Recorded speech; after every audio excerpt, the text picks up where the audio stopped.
Hey everyone, I'm Megyn Kelly. Welcome to the Megyn Kelly Show. Oh, we have an incredible true crime story for you today. A real mystery that went on for years.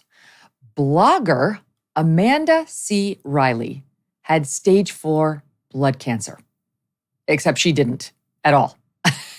And the ruse she went through, the fraud she committed on her friends, her family, her church members, is the subject of the hit investigative podcast, Scamanda. It kind of gives it away in the name, so I'm not speaking out of school here when I tell you it was a scam. But how she pulled it off and the lengths that this woman went to fool people into believing she was ill and to donating to her funds in order to help her with her disease will just leave you stunned in your chair. The podcast was the #1 show on Apple in all categories for weeks, and for very good reason. It is riveting. I listened to it with my whole family when we went to France and we had long car rides. Everybody was into it, like Scamanda, more Scamanda. The host and producer of the show, Charlie Webster, is here with us today to discuss how one woman managed to scam friends, family, and strangers out of more than $100,000 with her fake illness. Hey, subscribe to the show on YouTube and follow me on Facebook, Instagram, and Twitter. This summer, big box retailers are seeking a massive big government handout from Congress, paid for by consumers, by smaller financial institutions, by community banks and local credit unions. That's according to the Electronics Payments Coalition, a sponsor of today's episode. It's called the Credit Card Competition Act, aka the Big Box Bill. Mega retailers are in favor of it, but the Electronics Payments Coalition is not. This is why. They say this big box bill would actually transfer billions from consumers to retailers through eliminating popular credit card rewards programs, weakening cybersecurity protections, and reducing overall access to credit for people who need it most. You can visit stopthebigboxbaitandswitch.com to learn more. That's stopthebigboxbaitandswitch.com. The link is in the description. Learn more, and if you want to help them, tell your legislator to stand up to the retail giants and to support consumers and small businesses. Charlie, welcome to the show. Thank you. Thank you for having me. I love that description of your trip to France was just like dominated by Scamanda. Yes, it was. And here we are. I mean, I'm 52, my youngest is 9, and it appealed to all of us. So it's got a wide range of listeners and fans, and it's just completely exploded online now. And it's kind of, I mean, forgive me, because I know some people actually really lost money and were emotionally wounded by this woman, but it was fun. It was fun. You made it fun to listen to, because the first several episodes, you really are, you know from the name that it's not real, but you spend the whole time like, how did she do it? How did she do it? And that's part of the mystery of it. So how did you get turned on to this story? Just on the name, it's funny you should say that, Megyn, because I debated so much. Honestly, I had 20 names in front of me. I was scribbling notes all the time because I couldn't decide whether to call it Scamanda and whether it would give the game away too much. Because for those that haven't listened, I actually don't let you really know what happens until the very end. And Megyn, you'll know yourself as a broadcaster and journalist how hard that is to do when you're actually making and producing something. But how I actually got onto the story was there's an investigative true crime veteran called Nancy Moscatello, and she first looked at this story. Well, it wasn't even a story, because that's quite a few people have asked me, like, why can't I find it online? And I'm like, oh no, I actually kind of did the story. It wasn't like we found the story elsewhere. We are the original broadcaster of the story in a way. And Nancy found this from an anonymous tip back in like 2015. But then what was so interesting was she was looking into it for a potential story. And then she ended up not making it as a story, but became embroiled in the story as a character and as a protagonist herself.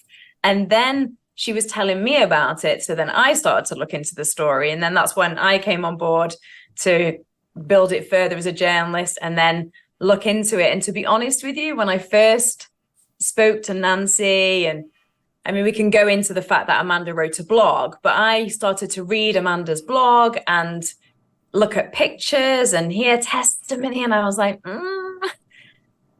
okay, I need to make sure that we've got this right, because she is that convincing.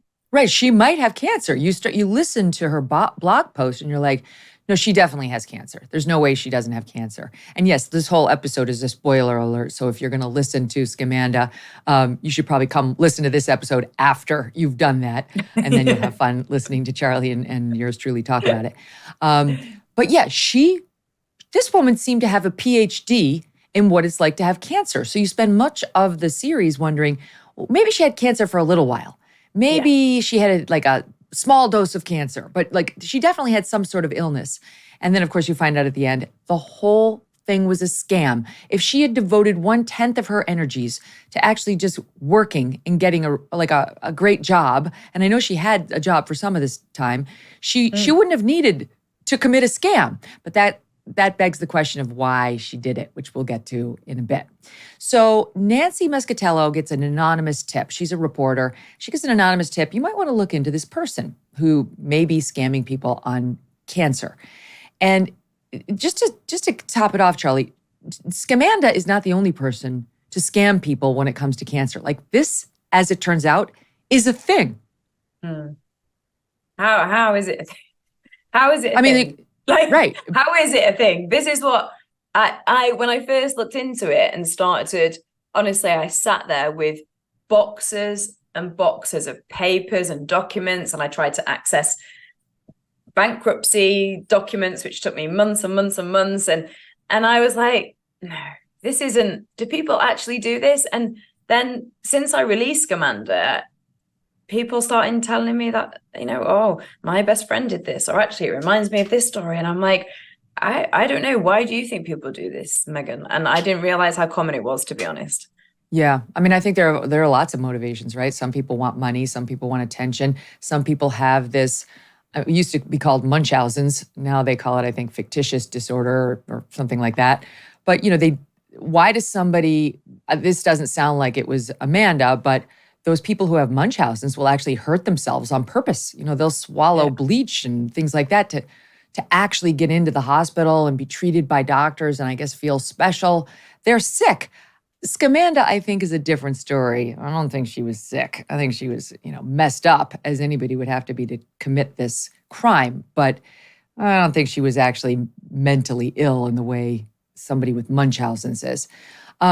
So how did it start? It was 2011? So Amanda started a blog, and I think the timing is really key to what she did, and a few other things which we can go into.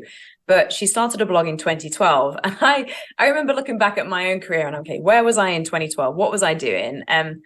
It's a bit of a giveaway by the way that I sound that I am British. I am in America, but I am British. And I was actually hosting the London Olympics in 2012 as a broadcaster. And I was like, what was that time like? Well, TikTok didn't exist. I'm not even sure I was really on Instagram. And I think it was all about the blogosphere and Twitter. And I think that is very key to her story. So she started a blog at the time where blogging was really a thing. And it was an automatic credibility, I think, for your narrative and your story.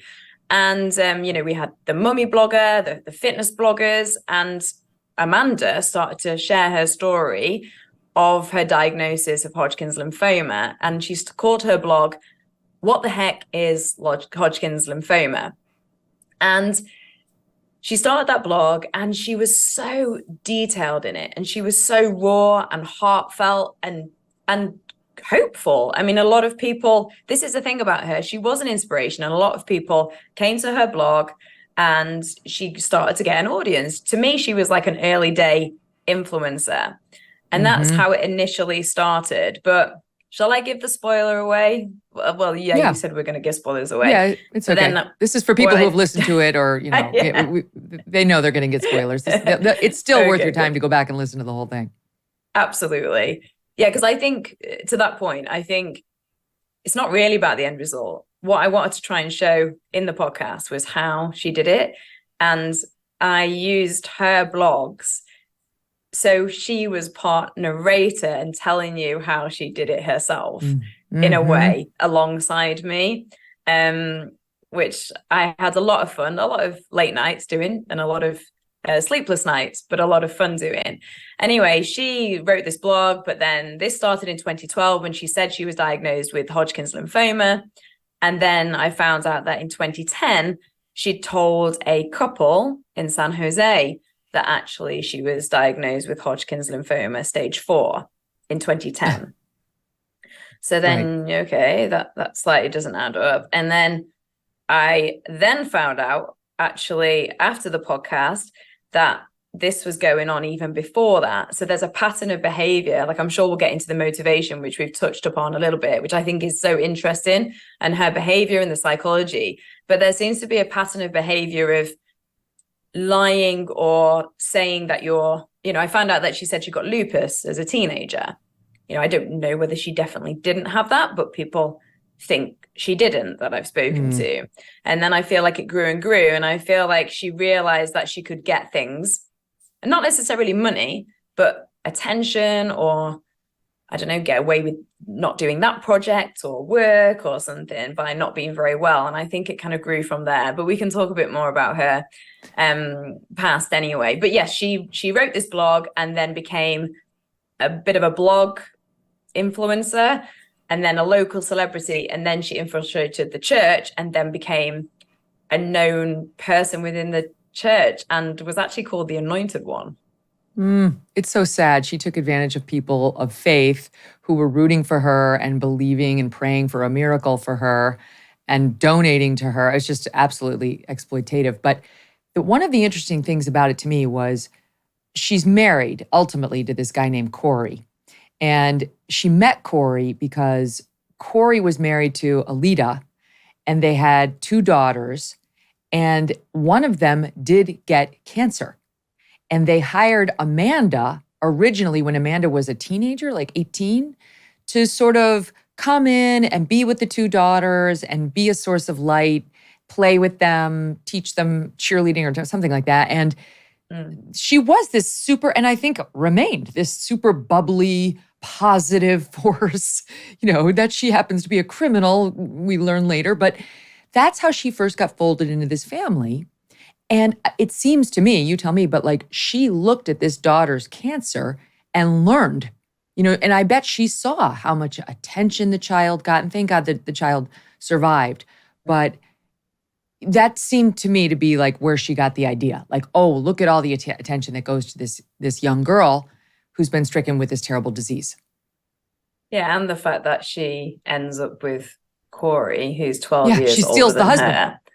Yeah. Right. But I also, when I started to look into that part of it, I did wonder, because I really tried to make sure I didn't have blinkers on, and to make sure that I didn't have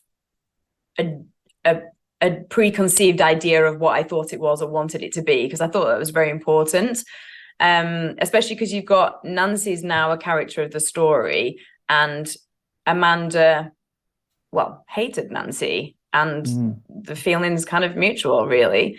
So Nancy, the investigative journalist who got turned on to the story and started pushing on it. Keep going. Yeah. And she pushed on it, and then it didn't become about making the story. She didn't make the story. She just became the story, and she ended up a source to the police. And she ended up being the protagonist against Amanda. So it's Amanda against Nancy, basically. And then I wanted to try and play that off in the podcast because I didn't quite want you to know who you believed or who you liked. And the reason why was because that's exactly how it played out. And I wanted to show you that as a listener, because I wanted you to feel how this went along and why people did believe Amanda, but didn't believe Nancy. So to go back to Corey, Alita, the 2 girls, Jessa and Jamie, it was Jamie that had cancer. And yet, as you said, Megyn, Amanda was brought in to spend time with them and teach them cheerleading, and they weren't having a lot of social interaction because of Jamie's cancer, and she is doing really well now, thankfully, and actually she's just had a baby, so which is actually a genuine miracle baby for those that have listened to the show, which we can talk about. And Amanda came into the home. And one of the things I wanted to make sure was, well, was there coercive control here from Corey? Was there any kind of grooming? I don't know, because she was so young. There was definitely a position of power there. She was 17. He was much older, like in his, what would he be, like late 20s, 29, 30. And she went to his graduation. I don't know, kind of a bit strange for me why somebody would do that. And then ended up with her. But I think you're right. There was an element of some of the things that Jamie went through and her story and what Amanda picked up. And now this becomes the pattern of behavior, because she went to cancer groups for young people and mimicked some of their stories. And I think she took on other people's stories and then created her own narrative from that. She's so detailed, though, and knew so much. And people thought she must have known because she was an oncologist. I mean, people actually thought she was an oncologist. I actually told somebody, oh no, she's actually not an oncologist. Because she would say things about the different drugs that were used, the different treatment that was used, all the symptoms of what you're going through, which I don't think is just something you can find off the net. I think you would have to listen to people's stories and build that your own picture in your head. And I think that's how, I mean, there's so many reasons of how she managed to do this, but one of them was that it was very, very hard to catch her and to prove that she was lying, because it was so genuine in a strange way. No, it's true. This woman deserves an Academy Award. She's a great actress. We showed her picture. She's super smiley. She's got this 1,000-watt smile. She looks non-threatening. She looks like somebody you want to root for. Yeah, and she's super charming. And then when you listen to her talk about it, and the podcast does a good job because you hired an actress to read the Amanda blog posts, and the actress does a great job. She sounds super bubbly, and she sounds like someone you'd want to know and like maybe go out for dinner with. And then you also intersperse the real Amanda, because you have her on tape repeatedly speaking to the church group, speaking to others. And she too she's just like the actress playing her, super bubbly and so on, and very, very knowledgeable about cancer drugs, experimental treatments. Here's just a little, this is all from Scamanda podcast, of the actual Amanda talking about a new cancer drug. It's soundbite 4. I've been fighting stage 4 blood cancer for the past 3 years, to the point that doctors don't want to treat me anymore. They developed a new drug, immunotherapy, and they wanted to give it a try on me. We'd been warring and praying and fundraising, and the doctor, told me, I like your positivity, but you need to understand that in your situation, this drug working would be like rain in California.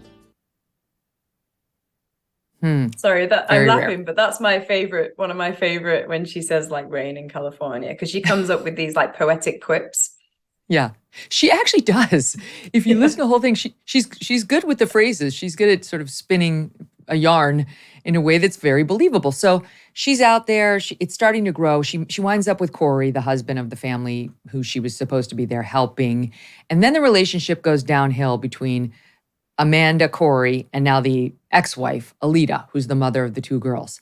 And this is important because Alita, as many ex-wives who are in custody battles over their children, does not wind up really feeling all that great about Amanda. And Amanda and Corey want full custody of the daughters, and Alita's angry about it. And Alita is paying attention, and Alita's noticing I'm not sure this woman's on the up and up. And one of her daughters is starting to have the same feeling from inside the family, not the one who had cancer, Jamie, the other daughter, Jessa. But it's hard for them to really be heard because she's disgruntled. She's the ex-wife, and then you've got the sunny, cheery, 1,000-watt smile. Poor me, I have cancer. On the other side, nobody wants to look at the sweet cancer victim and say like, you don't have it. I believe the bitter ex-wife, which is how they portrayed the ex. Yeah. There's so much in that around human behavior, which is what I find so fascinating. Like, I love psychology and how complex we are, because I think there's so many possibilities in between good and bad. But I think we like to put them in those, for want of a better phrase, buckets, because it helps us identify people or maybe feel safer. But if you look at the way you described it perfectly, Megyn, because if you look at Amanda, yes, very, very, to me, the typical master manipulator. They're not horrible, as in how we would perceive aggressive, horrible. They're not this big bad monster that comes up to you in the street. They're somebody who is very, very charming. That's how they manipulate and get through the situation. And then you've got somebody like Alita who, and it really is, in all seriousness, awful what happened to Alita, because Jessa got taken off Alita for a year. Like, I can't even imagine what that must feel like for a mother. Right. And then to top that off, Amanda and Corey were influencing Jessa to make her turn against her mother. And what do we expect Alita to portray herself like? Like a charming, happy, smiley person? No, of course not. Right. So she is, I love that this happened. Yeah. Oh, it's okay. Like, she's not going to. So then she is desperate and heartbroken and hurt and absolutely devastated. But then that gets perceived as like the like you said, the disgruntled ex-wife. And then Amanda used that to play into the narrative. You know, she's just jealous of me, because then when Alita did start to say, you know, she's faking cancer, why would then they believe the ex-wife? Because Amanda had already spun the yarn of the fact that she was not a good mom. She was doing X, Y, and Z. She was, you know, doing all these things basically, and trying to portray her as a bad character. So then you've got this woman who's smiley, charming, Amanda I'm talking about, and now she's got cancer. That's so awful. And she's just trying to protect her stepdaughter and her family from the big bad mom. So you can see how convincing it became when you talk about it like that. And, you know, I think we've got to remember that there was a child in the middle of this. Poor Jessa, who spent, you know, I've spoken to her a lot, and she's in the podcast, and she feels not only horrifically betrayed and violated, but that was her upbringing. She was lied to her whole upbringing, her whole childhood. And she feels guilty, though, for what Amanda did, because on the receiving end of some of the gifts and the kindness of people was Jessa. Jessa got free tennis lessons. She got meals. She got to go and see concerts. She got to appear, you know, she got to go to sports games. So she did receive some of that, and she feels guilty because she was taking that in a you know, under the premise of a lie, but obviously didn't realize. She didn't know. There's a lot of deep complications of relationships here, and it's so much more than money. In fact, to me, money doesn't even. When I spoke to so many people, money wasn't the thing. Even so many people spoke to me off the record because they were scared of Amanda and what she might do to them. And it was just about the betrayal. It couldn't have been about the money, because if you look at what the feds say she stole, I mean, she defrauded people out of, it was $105,000 over what, 7 years, I think. So that's 12 grand a year. That's not enough. Like that it can't have been about the money. It has to, as you point out, have been about attention. You describe her almost as like having celebrity status in San Jose, in particular in her church. And on top of that, it seems like she used it to make other people do her mothering, take care of her household responsibilities. That I've seen as a pattern in other cases, because I'm obsessed with cases like this. So I absolutely love like the stories about Munchausen by proxy or all that stuff. But like they use it to make other people do their responsibilities. So poor Jess is over there, and somebody else is going to have to make Jess's dinner because Amanda's too sick. Yeah, and you said about the $105,000. It wasn't about the money, but also it's important to point out that the way of the laws, very black and white, right? Our justice system. So the only way that they could get Amanda criminally was for wire fraud, because technically it's not, you know, you can lie. I could sit here and lie and not be arrested. It's not illegal to lie. Even though it obviously has a horrific impact on people. That's not against the law. So they had to find a way to get her legally. And the only way was wire fraud. So if she hadn't have, and that was because she did an online fund page, like a GoFundMe.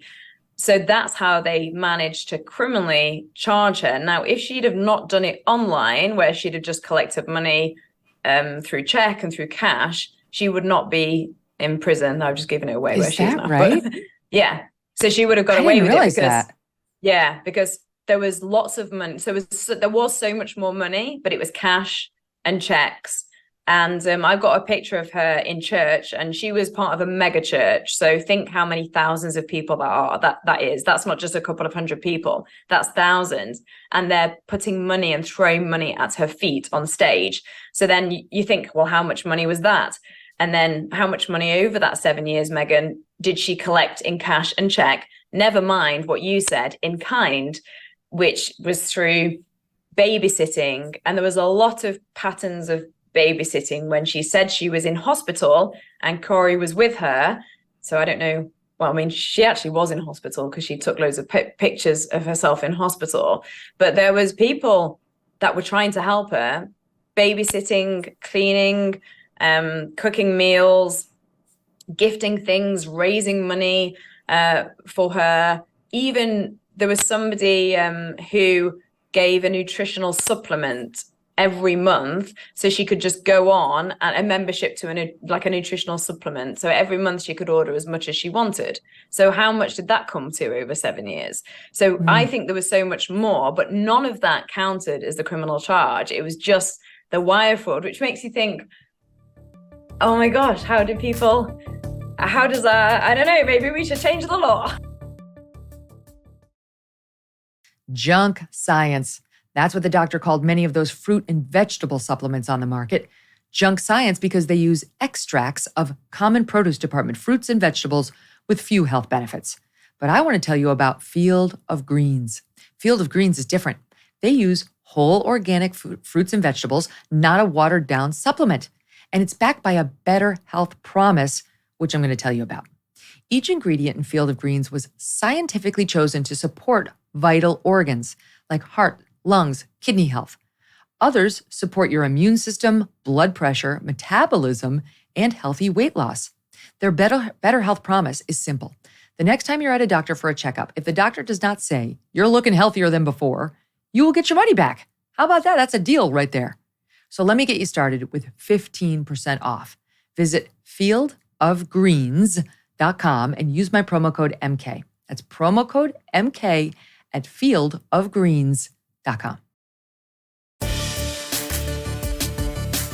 One of the great moments in the podcast is where because you interview the nanny to the family, to the Corey Amanda family. And at one point, the nanny talks about how she had a wealthy friend who wanted to help Amanda, and the person made a donation of like $50. And Amanda was mad and mocked the donation to the nanny. And that's one of those like, oh, the veil's down moments where like, she's bad. She's bad. No one would ever mock a donation from anybody helping anybody with cancer. But there are these little clues there where you start to see who she really is. She's not the sweet, bright, smile, lovely. She's a fraudster. She is a fraudster. And we wouldn't know had it not been for Nancy. So Nancy, the investigative reporter, is fun to listen to. She's almost a co-host in the podcast. And she also wrestled with her doubts. Like, I know she's a scammer, but is she a scammer? She says so many things that seem legit. So here's a little bit of Nancy Moscatello from the podcast talking about, her trying to deal with this and how she got sort of involved. So this is SOT 3. I felt really torn, more so with, is this real or not? Does she have cancer or not? So every time I would read something, I'd say, oh no, she's got cancer. Like, ugh, look at this photo. Like this is intense looking. This looks like, she has cancer. And then I would read on a little bit further and I'd go, oh no, she doesn't have cancer. The detail and the energy and everything that went into it just felt really real. So I start looking through the bankruptcy documents, and there's just pages and pages of debt. And I figured the best place to start is going through and see what that debt's all about. And there's not one doctor, one medical expense. It's just all debt. Oh, that was an exciting moment too, because Amanda had to file for bankruptcy, and Nancy actually went and looked at the filings. Like, what's in there? Are there an actual cancer victim? Would have had lots of doctor's bills. And that's, I think for Nancy and for the audience, that's a big aha moment. Yeah, there's also this document, you just reminded me when I first saw it, that I'm trying to remember the figures now. It was like a 1 in front of a 0.5 or something, or a 0 or a 2.5. And if you look at the back, we held it up to the light and it was doctored. So it was actually for like 2,500 or something like that. And it was to do with, because Amanda ended up having 2 boys to Corey, and it was to do with her pregnancy, but she'd put a 1 in front of it and done it as if it was for her cancer treatment. But they claimed bankruptcy several times. And in the podcast, there's a moment where you hear both of them take the stand and, swear under oath and talk about their bankruptcy. And I was like trying to get hold of that audio for ages and ages, because it was a really key point. And to me, it also pointed about, I have to be careful what I say, but further knowledge of what was happening, not just with Amanda herself, because it was also... I can say, I can say. You can say. I can tell you, in my opinion, Corey knew everything. In my opinion, Corey is guilty too. And that's one of the mysteries. People have to decide for themselves in listening to the podcast whether the husband knew. But my opinion is he clearly knew and helped her. How else was he taking these trips to the hospital with her out of town for days, where we now know she was not in any hospital? And she did. What the crazy thing about all this is she did go to hospital. Like, she did go to clinical trials. She did see doctors. She did sit in hospital and take photos of herself hooked up to IV machines. There's a picture right in front of your screen now. She did do these things. So she wasn't sat behind a keyboard like a keyboard warrior just putting out this narrative. She actually did spend her time in hospitals taking selfies. And I would just want to pick up on what you said about Corey. So again, remember what we were talking about with the justice system. Just because you haven't been convicted of something doesn't mean that you didn't do it. It's just the bar of evidence with our justice system is so high. And if you listen to the podcast carefully, I planted some things there on purpose. And one of them was the bankruptcy, because they both swear under oath and talk about it. And the other one is Nancy. I'm sure you'll want to talk about this, Megyn, but Amanda was taken to court by Nancy for civil harassment. So Amanda tried to sue Nancy. Vice versa. Yeah. Nancy, Amanda tried to sue Nancy. That's the crazy thing. Yeah, and Corey again took the stand and said that he was at every appointment with Amanda. So there's lots of little things that I dot in on purpose, if you listen to carefully, that will give you clues that maybe I'm not allowed to say outright. Yeah. Well, that's how I mean, the beauty of, being an American, now you are, is you can offer your opinion, and it's protected as free speech. And that is 100% my opinion. So, but let's talk about I'm learning. About the, I know the UK has much stricter rules, about the lawsuit. So Nancy is on to Amanda. She's on to her. She got the anonymous tip. She starts looking into this woman's blog. She starts noticing things like the hospital gown she's posting photos of doesn't actually match up with that hospital. She notices little things. She's a smart reporter, and starts sniffing around her. Starts talking to the ex-wife, Alita, who's got other info. And crazy ass Amanda sues Nancy. She tries to get a restraining order. That's how crazy this woman was. Normally, like if a reporter's on to you, most people would probably give it up, just like close up your scam and move to another town. she goes on offense against the investigative journalist and actually drags her into court, trying to get a restraining order against her, all while in role. I am a cancer victim. This lunatic reporter is after me, and now completely upends poor Nancy's life to the point where you don't know how the judge is going to rule in this court proceeding, whether he's going to see the truth, what we think is the truth going into this episode, or whether he's going to actually restrain Nancy from any further reporting on Amanda. Yeah. I mean, I was just listening to when you were explaining it, because I think I understand, right? This might sound weird, but I understand why Amanda did that if you get into her head a little bit, which is what I was trying to do. And I don't know what this says about me, but without putting myself across in the wrong way. Because if you've lied that long and you've got so many people adoring you, and she did, like I said, she was a local celebrity. People knew her name and knew her story. She's not going to stand there and run away or take it. She's in too deep. So I suppose, what do you do when you're in too deep? You go on the offense. So she attacked. She did sue Nancy, which she tried to. She got a restraining order out against her, and she accused Nancy of civil harassment. And it could have, in a way, gone either way, because something I try and show in the podcast is, well, Nancy did call people. She did try and find out information. So what the thing about Amanda does that's so clever, because Amanda is very clever, she uses some of the truth to try and showcase that, because she said, Nancy was harassing, and Nancy was calling people, Nancy was calling family members. Not as much as Amanda made out, but Nancy kind of was.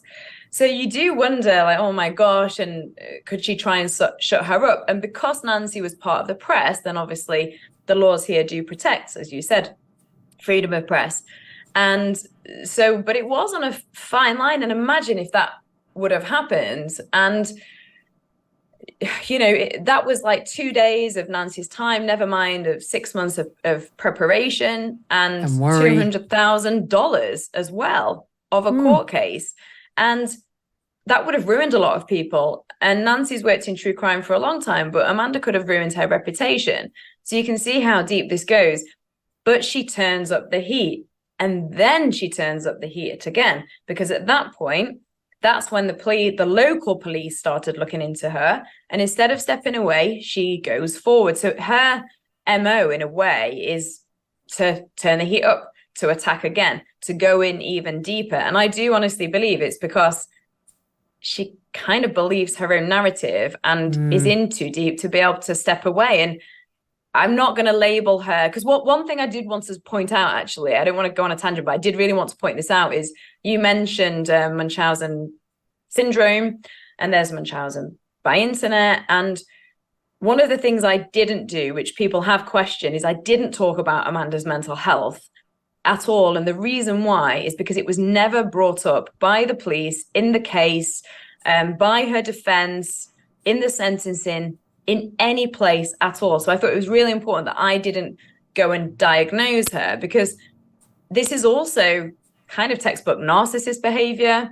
It's compulsive lying. And we can get to it, but I have spoken to Amanda. I have met her. I've had conversations with her. And I genuinely believe that she believes her own lies in a way, maybe not at an unconscious level, but definitely somewhere on a, conscious level, or convincing herself otherwise. And when somebody does that, my point is that they're not going to walk away and they're not going to hide. They're just going to go forward and make themselves the victim. And that's what she did. I mean, to the point of lying under oath in a bogus court proceeding against a reporter. That's like, now you really are, you're compounding crime with more crime. You can be arrested for that too. She's lucky she wasn't prosecuted for that. Corey too, for that matter. You mentioned the detective who ultimately Nancy goes to and tries to get interested in this in San Jose, because, what's the point of all this other than, there needs to be accountability. And this guy gets frustrated too. Like he also is trying to figure this out and call people's attention to it. You'd think once it's in the hand of the police in San Jose, it's nearly over, but it's not. But here's just a little from the podcast on Detective Martinez trying to figure out whether she actually had attended this hospital, City of Hope, that she posted on. Detective Martinez was waiting for a call back from City of Hope to confirm Amanda was a patient there. I sent them the blog that Nancy had sent me. They took a while to get back to me, like a week. So they gave me an email basically saying, no, she's not a patient. She's never been a patient. And that was from their legal department. And I got chills because I was finally, after all these calls or all these emails, these phone conversations, I have her. I know she's a fraudster now. And Charlie, just that moment, right? It was so big because one of the things you do a great job of outlining is HIPAA prevented the investigation of Amanda time and time again. So just to get the one letter from the one hospital saying, no, she's never been a patient here was huge. Yeah, it was huge. HIPAA laws protected. So one, we talked about wire fraud. So how do you actually get somebody? And Amanda's case was the first in its history in America. It was the first of its kind ever in IRS history. And I have found out since the podcast released that the podcast is now being used as an example for other police in different states, basically. And I know there's another case going on somewhere else at the moment, and it's being used to help them build a case, which is amazing that it's great. We could tell this story and do that, because it's so hard. Because again, like I said, you can't put somebody behind bars for lying. And she was protected by HIPAA laws, so you couldn't access her medical records. So what Detective Martinez had to do was try and ask questions in a way that wasn't giving away her medical history. And that was one of them. Like, okay, was she a patient here? Because she said on her blog, so it's like cross-referencing her blog and exactly where she was. She said she was a patient here. So can you at least just tell me whether she was a patient there? And because at one point they were both, so Nancy became a source for Detective Martinez. And then it just hit a dead end every time because they couldn't access. The basic thing was to show whether she had cancer or not. But then you think if she didn't have if she did have cancer, then you would just, if somebody, accused me, I'd just present them with my medical records, right? So, but again, there's no evidence. Even if she didn't, that's still not hard evidence. And Detective Martinez did make contact with her. And this is a funny story, and again, shows her behavior. And said, oh, can you send me your medical records? And she was like, yes, no problem. And so she actually marched herself down to the police station with an envelope full of her documents with doctor's letters in them, real doctor's letters. The other interesting thing, and I'm coming from someone who wasn't raised in this culture. So in the UK, we have the NHS and the National Health Service, and our medical records are one. So I can go to a hospital in London, and then I can go to a hospital in the north of England, completely nothing to do with the London hospital, and my medical records will, they'll be able to access exactly the same thing. Whereas in the States, you can go to a different state and a different hospital, and nobody knows that you've just been in that other hospital. So she would go from one hospital to another hospital, and to one accident and emergency to another accident and emergency. So then nobody ever connected the dots because you don't share medical records.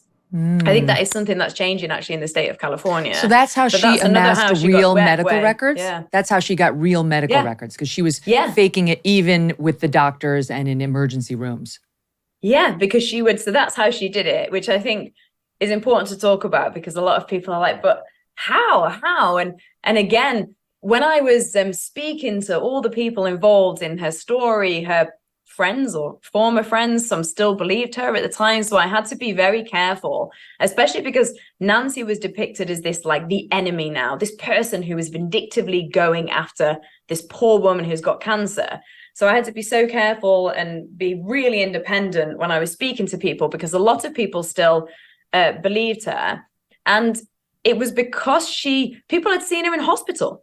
People had gone to visit her. So they're like, well, no. The nanny picked her up from the hospital in the middle of the night one night. Like she was definitely in the bed. Exactly. So you're like, who would you believe, Megyn? I think I'd probably believe Amanda. Because I've seen her. I've sat by her bedside. I've seen the IV tubes in her arm. I've seen the hundreds and hundreds of selfies. Her shaved head, losing her hair. There you go. The oxygen tube in her nose. She collapsed and fainted in church and wet herself and was taken off by an ambulance. To me, that is proof and evidence of what this woman is saying. So that's how complex and deep it was. She flew to New York to a clinical trial. That's what she said. She actually do that? Fly there. And she did. Went to. So what does she do? She just walks in like, hey, I'm here for the clinical trial too. And they give her the medicine, even though she doesn't have cancer? No, I don't think she took part in the whole thing, but I think she definitely went. Well, I know she definitely went to meet the consultant. She signed up. And yes, she got that far. Oh my gosh. Which is mind-blowing. You point out in the podcast, it's like kind of disturbingly easy to get admitted into the hospital and to get medical supplies. Like there's, where does the doctor's office get its medical supplies? There are stores you can walk into. You can buy an oxygen tank. You can do all sorts of things to make yourself look like you're actually in a medical facility. Yeah, and please don't do this. Don't use this as our conversation to go and do this. I was just thinking about that. Not an instruction manual. No, please. I could go on the internet now. I had a look. I could go on the internet and I could order everything I needed to make it look like I wasn't very well. I could order a wheelchair. I could order an oxygen tube. I could order bandages. You can order anything. And you can also walk into an accident and emergency room and get help. You can say that you're dehydrated because you've got, you're having chemotherapy. You could say that you weren't feeling very well, and they're not going to say, no, let me check your records to make sure you have cancer. They're going to treat you for what you're, not for the cancer, but they're going to treat you for dehydration, for example. Yeah, it's an honor system. I mean, this isn't such a huge problem that the doctors and nurses are now like, oh, we got to make sure she's really got the cancer because this is a thing. So it's an honor system. And it was pretty easy for her to get these pictures, as it turns out. But Nancy noticed something that was pretty telling about all these blog posts. And this is where smart investigative journalism comes in. Not what was there, but what wasn't there.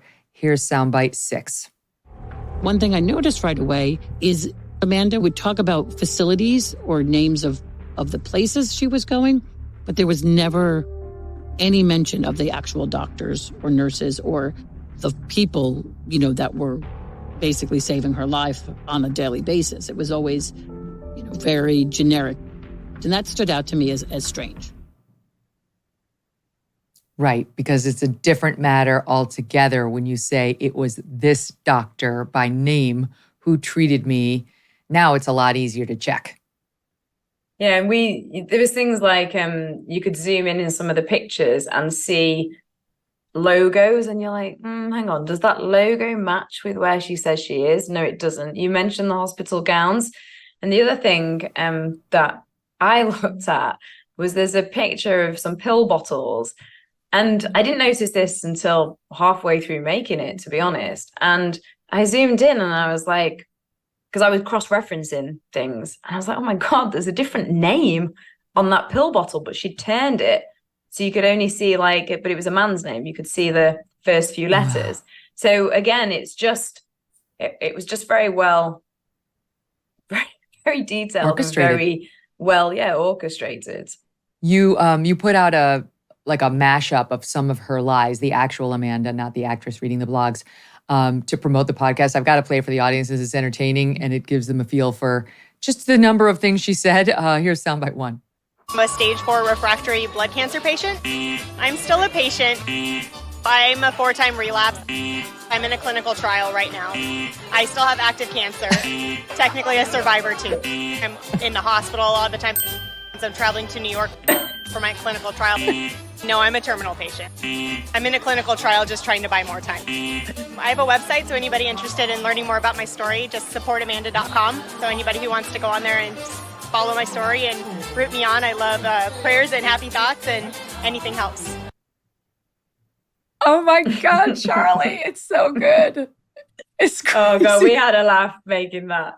I couldn't stop laughing. I've seen that a million times and it still makes me laugh. And I shouldn't laugh. It's so well done. There is obviously like a seriousness under it, but you just, when you look at that, it kind of fits home, I think, and puts it into perspective. But again, I love that you can see her saying those things, and you can see that she's just looks very like you and me. Do you see those dark spots in the mirror? You want help making them go away? Introducing the Dark Spot Corrector from Genucel, right in time for summer. The Dark Spot Corrector, with not one but 3 cutting-edge ingredients, goes to work fast to target sunspots, dark spots, liver spots, even old discoloration, both on your face and your hands. You can now enjoy your summer sun, beach, and barbecues without those spots with Genucel. And thanks to Genucel, you will see results, or you will see your money come back to you. No questions asked.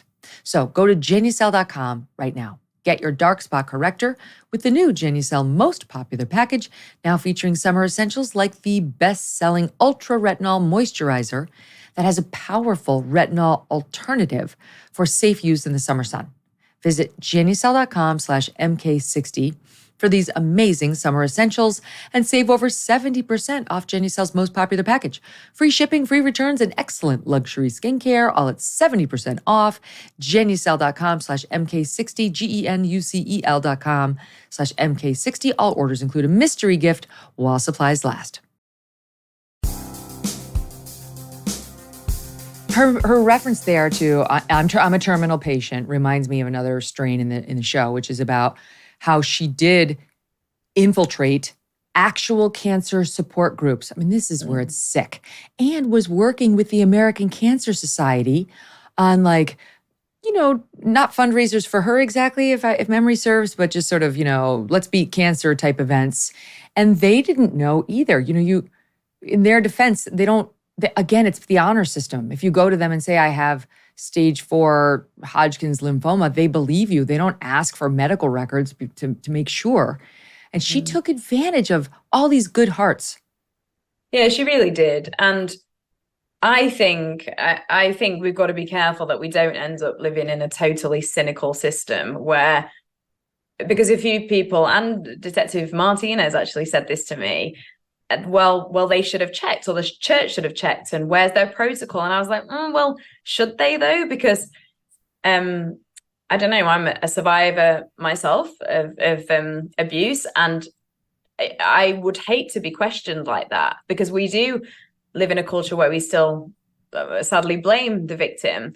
And you shouldn't, for the people that genuinely need help, I think is what I'm trying to say, to walk in somewhere and these amazing charities and non-profit organizations that do help so many people, you shouldn't have to go through a checklist and show your medical records or prove that something's happened to you. I think that's a really awful and sad world. So I don't think it should be on them or on any, because a lot of the people who I spoke to were like, I don't consider myself a naive person. Like, I'm not stupid. I don't understand why I was taken in by this. And I'm like, no, you're thinking about it all wrong. It's not Hodgkin's it's not the American Cancer Society's fault. It's not the Hodgkin's Lymphoma Society's fault. It's not the church's fault. These people, all the people that were victimized by her, these people are just that good.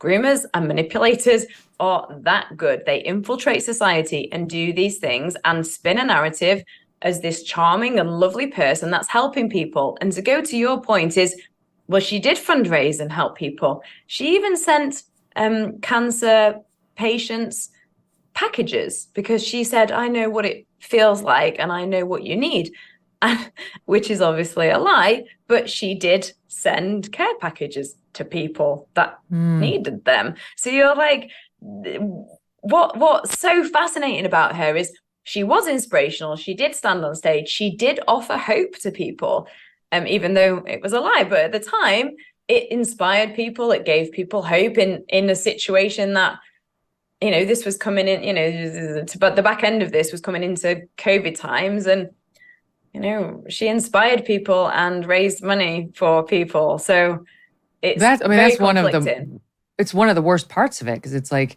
inspiration that you then find out is totally false, and this is a fraudster, is like, you're going to be more cynical. You just can't help it. The IRS is ultimately who got her. So, we just had on the show these two IRS agents, these whistleblowers who investigated Hunter Biden. And these guys know the law forward and backward. They know exactly what you can and cannot do when it comes to raising money, wire fraud, all of it. I mean, you do not want to get sideways with IRS agents. And that's ultimately who got her. The feds got her. So they looked into this for a long, long time, got all the records, and ultimately brought her to court. And we don't need to speculate or couch whether she did it, because she admitted it. Ultimately, she pleaded guilty. She admitted she never had cancer. The whole thing was a fraud. And she got one of the most remarkable prison sentences for something like this that we've ever seen. Yeah, she got 5 years in federal prison with no appeal.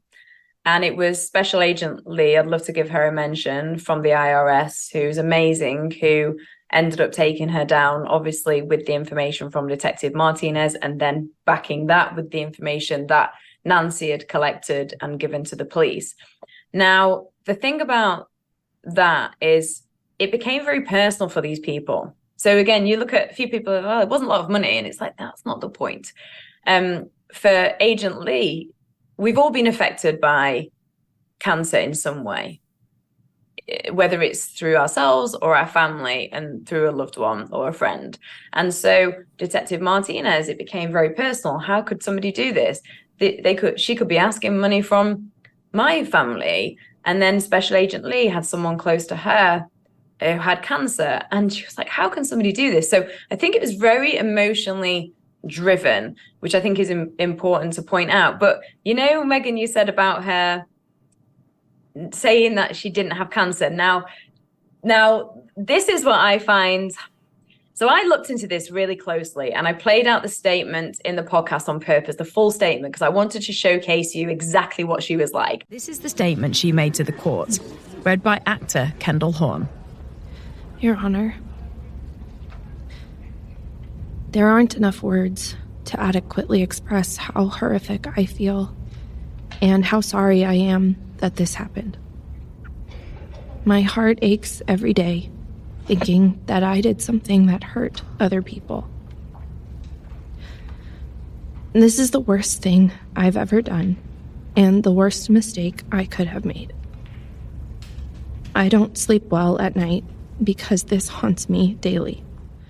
I was there in the sentencing, and I met her, I watched it, and so I worked really closely with the actress Kendall, who I brought on board, to try and mimic exactly that. So we had, we were stood in this room recording, and I was mimicking her body language. Kendall was copying me, because she didn't actually say that she never had cancer. And but she pleaded guilty. Yeah, she pled guilty in the end. Initially, she didn't. Initially, she didn't plead guilty until the very, very end, till she was backed into a corner where she had to, because they had proof, like physical proof, that she didn't have cancer. But again, I find that so interesting. The reason why I bring that up is because I have spoke to her, and she thinks that she was victimized and she was targeted by Nancy and Alita. Oh, my Lord, still? Oh, tell it to your cellmate, okay? The jig is up, Amanda. I hate to tell you, you've been caught. And your guilty plea tells us everything we need to know. So she's off. It is a big sentence, and it's a great sentence. It's a totally appropriate sentence. So the husband gets no charges for the reasons that you mentioned earlier, but they have 2 boys. And what happens now? Like, are they still together? She's in prison until, 27? Yeah, it's a good point you made, actually, about the sentence. I'd love to bring that up, because the recommended sentence was 12 to 18 months. So you can see how hard the judge went on her. 5 years. And that was in a courthouse in San Jose, which I believe, you could probably inform me more, is fairly liberal. So I think it was really unexpected. And I remember sitting in the court and everybody just gasped, but even the prosecutors, because I didn't think they thought that would happen. And I feel like the judge was like, no, I can see through you, and we need to show that this is not acceptable and it's not okay. And make an example of you. Yes. And the people that you've hurt. And again, I find the law very interesting because it's very old fashioned in a way. It's very adversarial, where it's about, belongings, money, you've stolen my property, this is mine, etc., and less about behavior, which is why it's harder sometimes to convict these crimes. But I thought that was really important sentence to show that these things are serious. They might not be your typical thing. And a lot of it is an emotional trauma and damage, but that is as valuable, if not more, than materials. So she did get 5 years in prison. She's actually got a slight early release. I think there's about 10 months off the last time I checked. I presume that's for good behavior. She's been in prison since September of last year, 2022. Megyn, you asked me about the boys. Yes, she's got 2 young boys. They are with her father, their father, Corey. And I believe the parents are, as in Amanda's parents, are also helping look after the children. But then you've also got there's Jessa, who we mentioned, and that was the daughter that's Corey's daughter, and Alita's daughter, who Amanda, they did get custody of for a year, who they called her bonus daughter. Amanda, so they have this weird thing for names, where, miracle baby, bonus daughter. Miracle baby, bonus daughter. I mean, Amanda's mum referred to herself as goddess. I mean, that, to me, she's another questionable character. Absolutely. So you got to think about these 2 young boys who thought that their mom was dying. I mean, at one point, Jessa. Right. Thank you for raising that. That's another thing. You feel like, oh my God, she led her own children to believe that their mother had cancer. Yeah. And that's when you start to go, okay, what? Right. She's a sick person. Yeah, because at one point. Not in the way she claims. Yes, exactly. They've got these 2 boys and Jessa, and at one point the 3 of them were told that they might have to donate some of their own, organs or blood, bone marrow, or platelets, bone marrow for her. There was no reason to do that. That didn't bring in more money. Right. What was the reason behind doing that? I mean, and also at one point, she was given money for a funeral that she'd planned. It goes, so I'm kind of feel like I'm stuttering, but purely out of trying to bring to the audience, to your audience, how deep this went. This was so much more than, we called it Scamanda, and it goes back to the question you asked me in the beginning, Megyn, and you started talking about the title and giving things away. And to me, the reason why I was iffy with the name, because the name is brilliant and amazing and clever, was purely because to me, it's so much more than a scam. Yeah, it is. I mean, you get into the harm she did to her own children, the psychological damage. And speaking of psychological damage, none of hers has been addressed. She's not getting the help she needs in federal prison. And so when she gets out, what do you think is going to happen? I mean, I think she's going to go back to it. I really do. I think she's going to perpetrate another scam because it's inside of her. She did it for too many years. She's pathological, this woman. What do you think? $1 million question, right? Because I suppose that's why I brought up that I don't think she believes that I know this might sound on a surface level. I don't, deep down she might know, but we can separate ourselves, can't we, and convince ourselves of things. I think we've all done that to an extent. Obviously, nothing like this, but I always think of relatable behavior to try and understand, which I think is important because it helps you maybe predict of whether somebody is safe or not. And if she doesn't think she's really done something wrong and she feels like she's been a victim of this kind of witch hunt, again, from Nancy and Alita, then how could she possibly not? If she doesn't think it's wrong, how can she then change, redeem herself and change? Exactly. So a lot of people think that she will, and I must tell you this, because when she was sentenced, she was originally raised in California, and she was sentenced in San Jose, and she perpetrated her scam, let's say, in San Jose in Northern California. But then she moved to Texas afterwards before she went to prison. And we found out that she was going into hospitals even after she was sentenced, because there was a gap of about, I'd say, 3 or 4 months before she went in prison. So, I mean, what does that tell you? And I was kind of shocked myself, even though I shouldn't have been, because I spent so much time looking into this and making this show. And then, it does beg the question of, well, if she was still doing it after she was sentenced and called out and going into hospitals, but she also thinks that she says there is something wrong, and then people don't know the full story. So all right. I think that's why the judge put her in prison for so long and gave her a 5-year sentence, because the judge said, I believe you're a threat to public safety, because I believe you're going to do this again. And even when I spoke to what I also find quite surprising with the people that I interviewed was how forgiving they were. I don't think personally I would have been as forgiving or as kind to some people really, Well, yeah, and I mean, it's no accident she chose all these people in the faith community who are generally forgiving to begin with. I wanted to say 2 things. Number one, you've got to listen to the podcast to find out the extraordinary job that Amanda had and was promoted to during the midst of all of this. I mean, if you think it's not happening in any town that you would ever frequent, think again. It could be closer than you think. So I'll leave that as a tease for the podcast. And the second thing is, this is a reminder to be very careful about those online GoFundMes. Be careful if you want to help people with cancer, you could consider St. Jude's. You could consider making a donation to the American Cancer Society, but you should look at them too, just to make sure there's the online charity website that will tell you how many cents of the dollar that you donate goes to actually help victims, as opposed to line the pockets of the charity organizers. And I always check those before I make a donation. And I have to say, I almost never support a GoFundMe because I've just seen too many of these stories. It's also why I don't give money to homeless people on the street. There is an unhealthy percentage of those folks who are scamming too.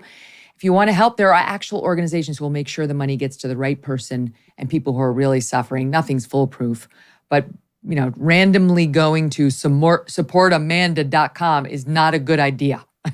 As the podcast makes really clear. And it just made me think about this era we're in as well with social media and what you can put out there. You have to be careful what you believe and what you see.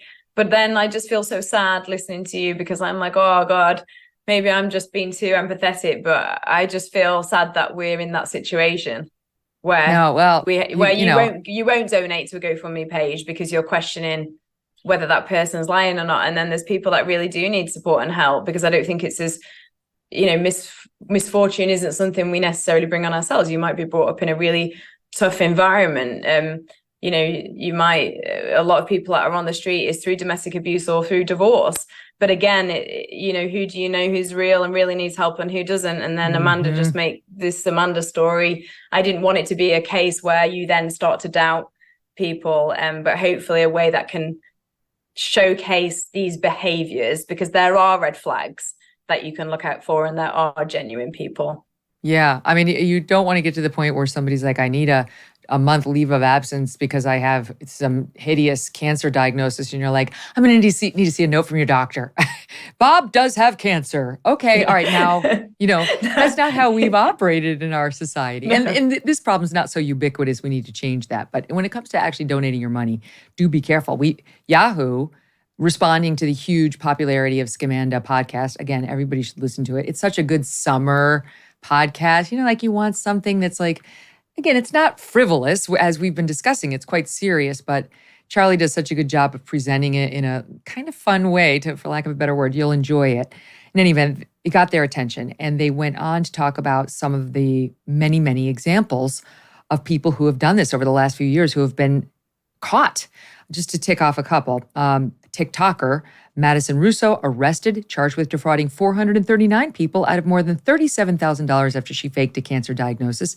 19 years old, said she had acute lymphoblastic leukemia, stage 2 pancreatic cancer, and a tumor the size of a football. She was caught after people with a background in medicine pointed out discrepancy in her story. Taiwanese fitness instructor Mian Bobo confessed she'd lied about having late-stage pancreatic cancer for 3 years. She too posted photos of IVs, the hospital, her alleged hair loss. Just like Scamanda, her ruse was up after a man who said he was her ex-husband revealed it was a lie. Rhode Island woman Sarah Jane Kavanaugh pretended to be a former Marine with cancer, received more than $280,000 in donations and benefits over 5 years before she was caught in 2022. This person went all in, said she was wounded by an IED in Iraq, developed cancer from the burn pits. She got nearly 6 years in federal prison. I mean, we could keep going. So beware. It's just, be Come careful. on, people. You know, God, how do you think it makes people feel that really do have cancer and that have lost people from cancer? Why would you ever want to use that as a thing? But again, that's why they get away with it. Well, maybe not, because you've just read people that haven't. So clearly they're not anymore, which is great. But it's again using that cancer ruse, because you're not going to question somebody who says they've got cancer, because it's awful. So I think I'm sure you're already considering this because the show is such a success. I think part 2, you got to find these other people. Like, we need more stories just like this. You know, it doesn't necessarily have to be one that hasn't been out there, but I would 100% listen to a podcast about this TikToker, Madison Russo, and how she did. Like, what's act 2 going to be for you now? Because you got to keep this going somehow. I know. I mean, I'm not short of stories. I've actually had so many people contact me that have had stories like this, or actually there's a few people that I've looked into that haven't been caught yet, and I'm seeing if there's something I can do around where there's like evidence gathering or people are suspicious. So I'm having a look into a few things. But if people have a story or want me to look into something, then please, along this line, then definitely please contact me. You can contact me via my website or social media. But yes, I do have a little thing up my sleeve.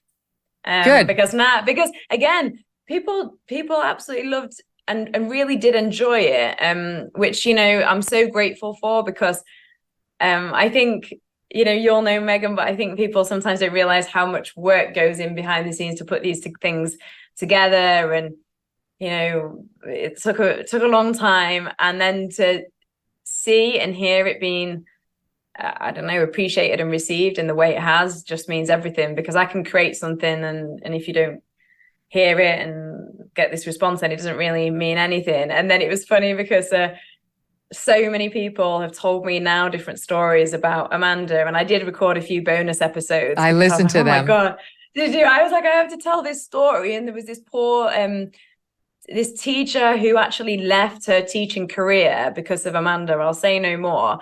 And oh gosh, in the end, I was like, please go back into teaching. And actually somebody messaged me earlier in the week who was like, if this woman, she was anonymous, I can't say her name, because she was slightly concerned because she's still in the community. And believe it or not, there are still a few people supporting Amanda in that community. Oh my Lord. I can't help those people. Exactly.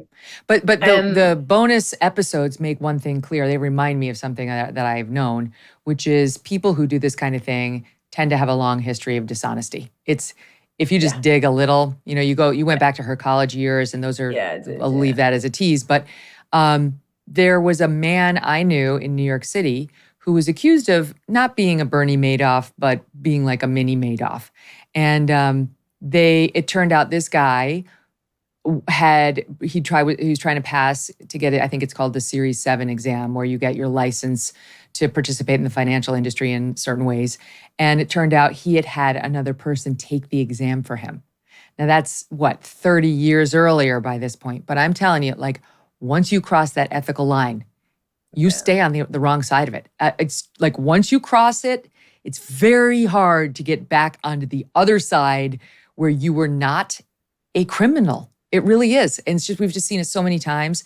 So you were right. It was smart to go back once you realized what you had and see what else we could find in Amanda's past. Listen, I am so happy to meet you, Charlie. I'm so happy for the success of the show. Thank and you. I look forward to the next submission and the next Scamanda. I'll keep you updated. Thanks so much for having me. All the best.